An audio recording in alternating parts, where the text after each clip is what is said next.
Hi viewers.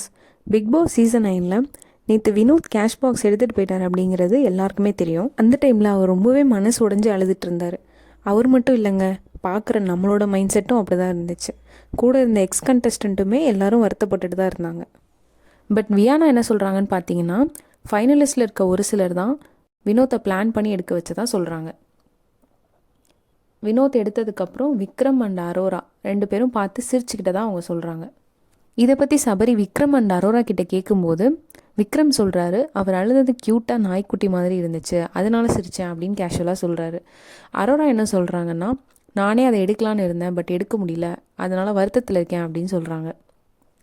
But எனக்கு என்ன தோணுச்சுன்னா, வினோத் அழும்போது எக்ஸ் கண்டஸ்டன்ட் ஃபீல் பண்ண அளவு கூட ஃபைனலிஸ்டில் இருக்க ஒரு சிலர் ஃபீல் பண்ண மாதிரி தெரியல. இதே மாதிரி பிக் பாஸ் சீசன் 3ல் கவின் அவர்கள் தான் டைட்டில் வின்னர் ஆவாங்க அப்படின்னு எல்லாரும் எக்ஸ்பெக்ட் பண்ண டைமில் அவரும் இப்படி கேஷ் பாக்ஸ் எடுத்துகிட்டு போனது எல்லாருக்கும் ரொம்ப ஷாக்கிங்காக இருந்துச்சு. பட் இப்போ அவர் எந்தளவு ரீச் ஆகிருக்காரு அப்படிங்கிறது நம்ம எல்லாருக்குமே தெரியும். இதே மாதிரி கானா வினோத்தும் பெரிய அளவு ரீச் ஆகணும் அப்படிங்கிறத எல்லாரோட ஆசையுமே.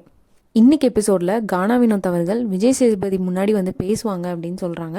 அண்ட் அவருக்கான பயண வீடியோவும் போடுவாங்க அப்படிங்கிறத சொல்கிறாங்க. கானா வினோத் கேஷ் பாக்ஸ் எடுத்தது கரெக்டாக தப்பா அப்படிங்கிறத கமெண்ட்டில் சொல்லுங்கள்.